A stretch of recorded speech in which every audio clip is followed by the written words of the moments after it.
एक गांव में दो भाई रहते थे। दोनों भाई लकड़ी काटकर अपना गुजारा करते थे। जो बड़ा भाई था वो बहुत ही गुस्सैल था, हमेशा लोगों से लड़ता। लेकिन छोटा भाई बहुत अच्छा था, सबकी मदद के लिए तैयार रहता।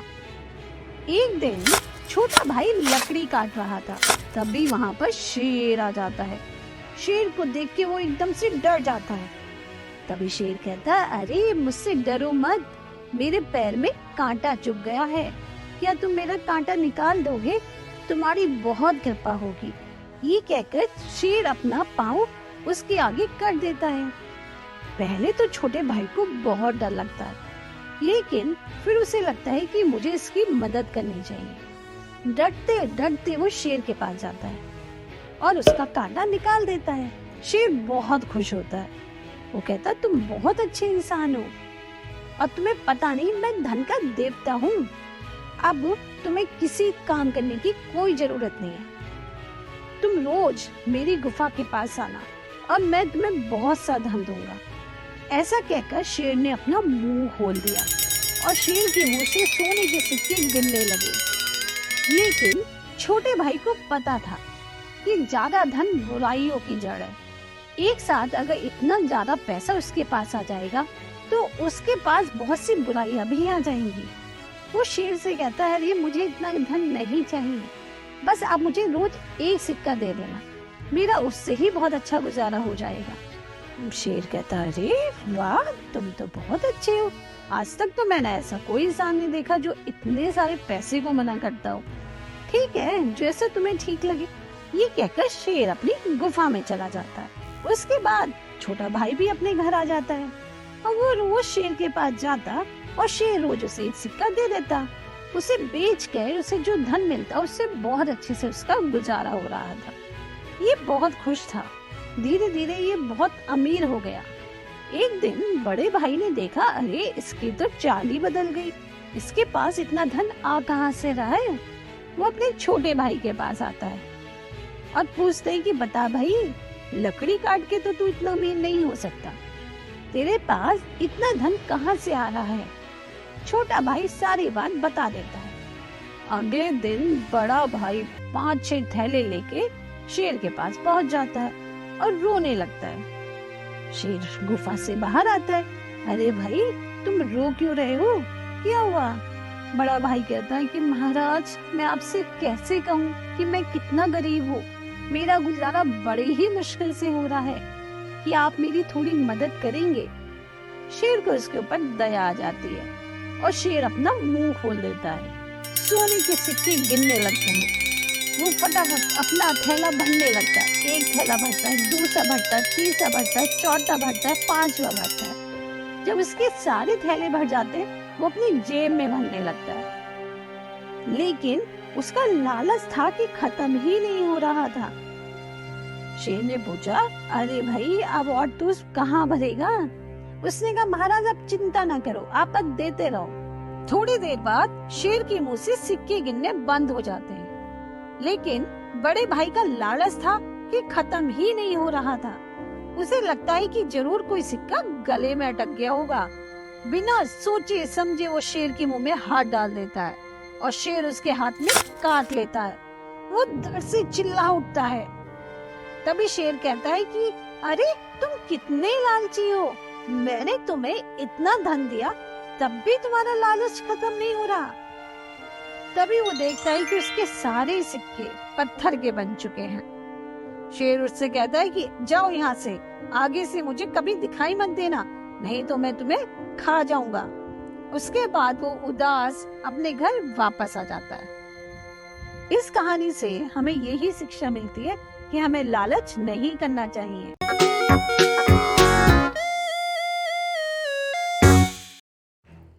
एक नमक बेचने वाला रोज अपने गधे पर नमक से भरा थैला रखता और उसे लेके बाजार जाता था बेचने के लिए। रास्ते में उन्हें एक नदी पार करनी होती थी। एक दिन नदी पार करते वक्त अचानक गधे का पैर फिसला और वो नदी में गिर गया। नमक से भरा थैला भी पानी में गिर गया और बहुत सारा नमक पानी में घुल गया। जिससे थैला बहुत हल्का हो गया। जब गधा नदी से बाहर आया तो उसे आज अपना थैला बड़ा ही हल्का लगा। गधा बहुत खुश हुआ। गधे को कुछ कुछ समझ आ गया था। अब गधा जब भी नदी पार करता हल्का सा लंगड़ाता और पानी में गिर जाता, जिससे नमक भी पानी में घुल जाता और उसका बोझ कुछ कम हो जाता। गधा बहुत खुश था। उसकी चाल काम कर रही थी। अब रोज गधा यही चाल चलने लगा, लेकिन नमक बेचने वालों को इससे बहुत नुकसान हो रहा था। धीरे धीरे नमक बेचने वाले को गधे की चाल समझ आ गई। उसने सोचा कि इस गधे को सबक सिखाता हूँ। है तो गधा, लेकिन बड़ा ही तेज बनता है, इसे सबक सिखाना ही पड़ेगा। अगले दिन उसने गधे पर रुई से भरा थैला रख दिया। गधा अपने ही धुन में था। उसे उम्मीद थी कि रुई का थैला भी पानी में गिरते ही हल्का हो जाएगा, लेकिन जैसे ही गधा पानी में गिरा तो रुई से भरा थैला भी पानी में गिर गया और रुई में बहुत सारा पानी भर गया, जिससे कि थैला बहुत भारी हो गया। जब गधा पानी से निकला तो उससे खड़ा भी नहीं हुआ जा रहा था। बड़ी मुश्किल से वो चल पा रहा था। अब गधे ने सोचा कि अब वो कोई चाल नहीं चलेगा। गधे को बहुत अच्छा सबक मिल चुका था। इस कहानी से हमें यही शिक्षा मिलती है कि हमें ज्यादा चालाकी नहीं करनी चाहिए।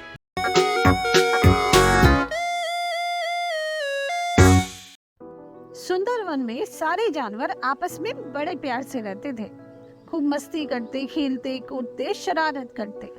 बहुत अच्छा माहौल था सुंदर वन का। उन्हीं जानवरों में टुन्नी गिलहरी भी थी, जो बहुत प्यारी थी। सारे जानवर उसे बहुत प्यार करते थे, लेकिन टुन्नी गिलहरी बहुत शरारती थी। पहले तो जानवरों को उसकी प्यारी प्यारी शरारतें बहुत अच्छी लगती, लेकिन अब टुन्नी की शरारतें बढ़ती जा रही थी। वो लोगों को तंग करने लगी थी। एक दिन बंदर ने उसे समझाया भी, अरे टुन्नी, इतनी शरारत मत किया कर कि लोगों को दिक्कत होने लगे, लेकिन उसने हंस के टाल दिया। वो किसी की बात पर ध्यान ही नहीं देती थी। उसे बस अपनी शरारत से मतलब था। अब एक दिन सारे जानवरों ने निश्चय किया कि अब वो टुन्नी की किसी बात पे ध्यान नहीं देंगे, लेकिन टुन्नी इतनी आसानी से शरारत करती थी कि लोगों को उसकी बात सुननी ही पड़ती थी। एक दिन कुछ गुनगुनाता हुआ जिराफ साइकिल पर कहीं जा रहा था। अचानक से टुन्नी सामने आ जाती है। अरे जिराफ भाई रुको, देखो सामने गड्ढा। जिराफ हड़बड़ा जाता है और साइकिल से नीचे गिर जाता है और क्या देखता है कि टुन्नी ताली बजा बजा के हंस रही है। जिराफ को बहुत गुस्सा आता है। पेड़ पे बंदर भी ये सब देख रहा था। एक दिन एक बिल्ली मौसी कुएं से पानी भर के ला रही थी। तभी टुन्नी सामने आ जाती।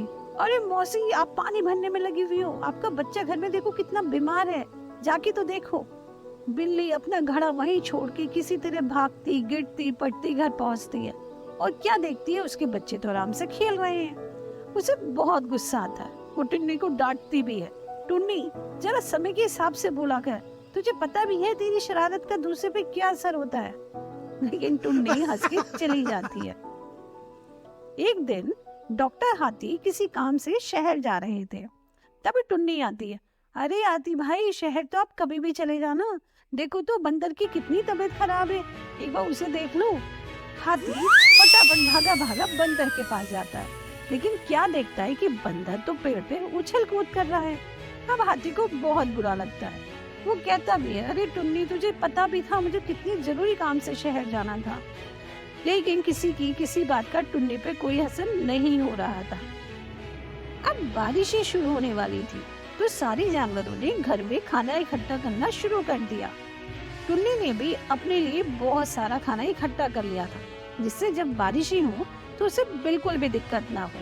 एक दिन अचानक बहुत तेज बारिश शुरू हो जाती है, लेकिन टुन्नी बहुत खुश थी क्योंकि उसे पता था कि घर में बहुत सारा खाना है।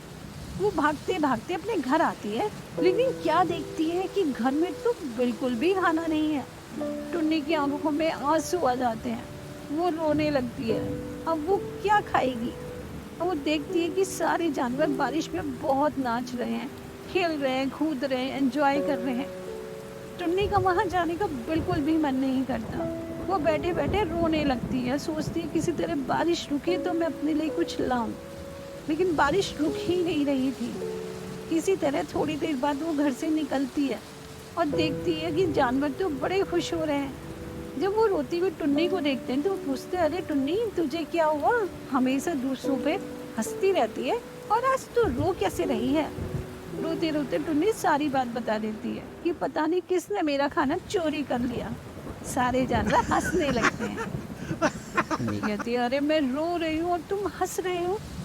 जानवर कहते हैं, अरे टुन्नी तेरा खाना कहीं नहीं गया, जैसे तू हमारे साथ शरारत करती है वैसे ही आज हमने तेरे साथ की, तेरा खाना हमारे पास है। अब तुझे पता चला तेरी शरारत से दूसरों को कितनी परेशानी होती है।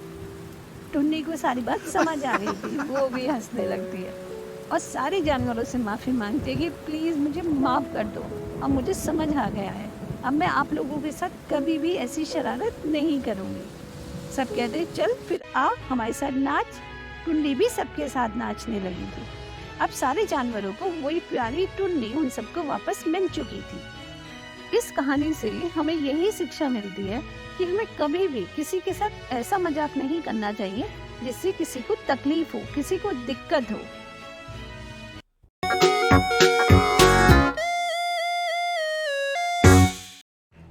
भीषण गर्मी के दिन थे।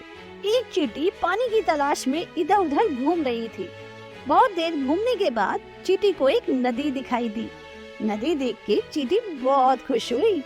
वो पानी पीने के लिए एक छोटी सी चट्टान पर चढ़ गई, लेकिन उसका पैर फिसला और चींटी नदी में गिर गई। जब चींटी नदी में डूब रही थी तब एक कबूतर ने उसे देख लिया। कबूतर पास ही एक पेड़ पर बैठा था। अब कबूतर किसी भी हालत में चींटी की मदद करना चाहता था, चींटी की जान बचाना चाहता था। चींटी को संकट में देखकर कबूतर ने झट से एक पत्ता पानी में गिरा दिया।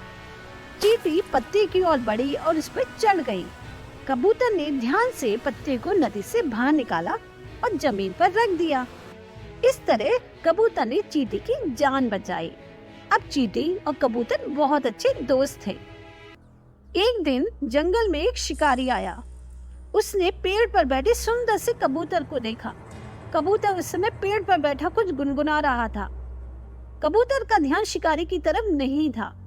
शिकारी कबूतर की ओर निशाना साधता है। ये सब चींटी भी देख रही थी। अब चींटी को कबूतर की किसी तरह जान बचानी थी। चींटी भागी और झट से उसने शिकारी की एड़ी में काट लिया। शिकारी दर्द से चिल्लाया और उसके हाथ से बंदूक गिर गई। शिकारी की आवाज सुन के कबूतर भी घबरा गया और अपनी जान बचाने के लिए उड़ा। अब उसे एहसास हो रहा था कि उसके साथ क्या होने वाला था। जब शिकारी वहां से चला गया तो कबूतर चींटी के पास आया और जान बचाने के लिए उसे बहुत सारा धन्यवाद बोला। इस तरह दोनों दोस्तों ने एक दूसरे की मदद की। इस कहानी से हमें यही सीख मिलती है कि अच्छा काम कभी भी बेकार नहीं जाता। जब हम किसी की मदद करते हैं तो वो भी हमारी मदद जरूर ही करता है। इसलिए हमेशा हमें दूसरों की मदद के लिए तैयार रहना चाहिए।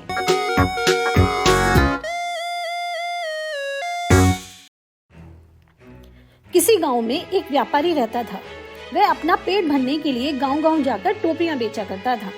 एक दिन सुबह उसने अपनी टोकरी निकाली, उसमें रंग बिरंगी टोपियां रखी और बेचने के लिए घर से निकल गया।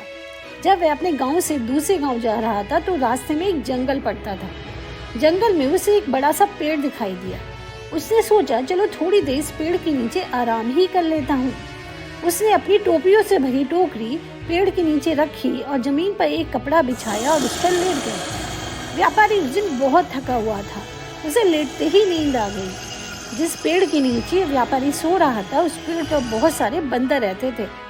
व्यापारी के सोते ही सारे बंदर पेड़ से नीचे उतरे और उसकी टोकरी को देखने लगे। रंग बिरंगी टोपियों को देखकर बंदरों ने खेलना शुरू कर दिया। बंदरों को बहुत मजा आ रहा था। वो टोपियों को उछाल रहे थे, कभी सिर पे रख रहे थे, कभी एक दूसरे की तरफ उछाल रहे थे। बंदरों की उछल कूद से इतना शोर हुआ कि व्यापारी की नींद खुल गई। जब व्यापारी ने देखा तो उसके तो होश ही उड़ गए। उसने देखा कि हाथ में टोपी लिए सारे बंदर उसे ही देख रहे हैं। व्यापारी बहुत परेशान हो गया। उसे समझ ही नहीं आ रहा था कि वो क्या करे। बंदरों से अपनी टोपी कैसे वापस ले। उसका बहुत नुकसान हो गया था। सोचते सोचते व्यापारी अपना सिर खुजाने लगा। व्यापारी को ऐसा करते देख बंदर भी अपना सिर खुजाने लगे। अब तो व्यापारी को गुस्सा और भी ज्यादा आ गया। उसे लगा कि बंदर उसकी नकल उतार रहे हैं। उसने गुस्से में जमीन पर हाथ पटका तो बंदरों ने भी जमीन पर हाथ पटका। उसने बंदरों को गुस्से से देखा तो बंदर भी उसे गुस्से से देखने लगे। अब व्यापारी को कुछ कुछ समझ आ रहा था। उसके दिमाग में बहुत अच्छा आइडिया आया। व्यापारी ने सोने से पहले एक टोपी अपने सिर के नीचे रखी थी। उसने वह टोपी अपने सिर पर रख ली। व्यापारी के देखा देखी बंदरों ने भी अपनी टोपी सिर पर रख ली। अब व्यापारी ने सिर से वो टोपी तेजी से जमीन पर पटक दी। बंदरों ने भी सिर पर पहनी हुई टोपी को जमीन पर पटक दी। व्यापारी बहुत खुश हुआ। उसकी तरकीब काम कर गई थी। उसने जल्दी जल्दी सारी टोपियों को इकट्ठा किया, अपनी टोकरी में रखा और वहां से चला गया। व्यापारी अब बहुत खुश था कि परिस्थिति चाहे जैसे भी हो, लेकिन हमें घबराना नहीं चाहिए। हमें हर हाल में समझदारी से काम लेना चाहिए।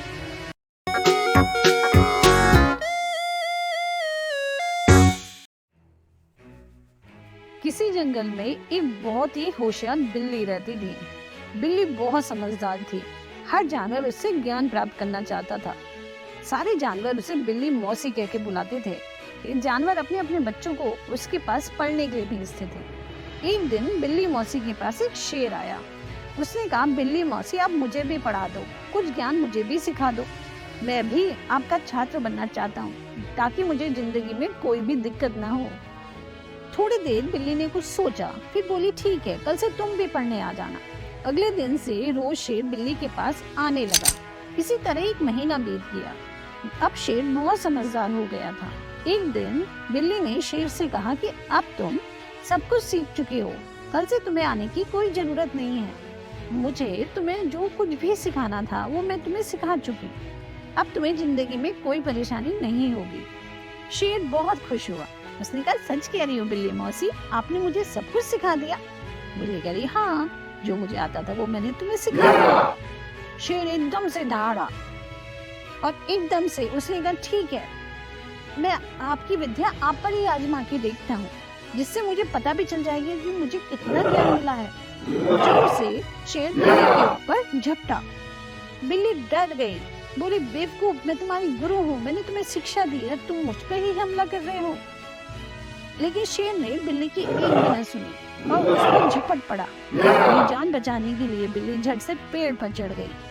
बिल्ली को पेड़ पर चढ़ा देखकर शेर बोला, लेकिन बिल्ली मौसी, तुमने मुझे पेड़ पर चढ़ना तो सिखाया ही नहीं, तुमने मुझे पूरा ज्ञान नहीं दिया। पेड़ पर चढ़ने के बाद बिल्ली अब रिलैक्स थी। उसने कहा, हाँ, मुझे पता था कि तुम कभी भी मुझे धोखा दे सकते हो, इसलिए अपने पेड़ पर चढ़ने की विद्या मैंने अपने पास ही रखी। अब तुम जाओ यहाँ से, तुम बहुत बुरे हो, मैंने तुम्हें ज्ञान दिया और तुम मुझे ही मारना चाहते हो। गुस्से में बिल्ली बोली, तुम आज के बाद मेरे सामने कभी मत आना, तुम बहुत बुरे हो, निकल जाओ यहाँ से। बिल्ली की बात सुनकर शेर को भी गुस्सा आ गया, लेकिन इस समय वो कुछ भी नहीं कर सकता था क्योंकि बिल्ली पेड़ पर चढ़ी हुई थी और शेर को पेड़ पर चढ़ना नहीं आता था। शेर कुछ देर ऐसे ही घूमता रहा और फिर चला गया। इस कहानी से हमें ये सीख मिलती है कि किसी पर भी आंखें मूंद कर भरोसा नहीं करना चाहिए। हमें हमेशा सतर्क रहना चाहिए और खुद को सुरक्षित रखना चाहिए।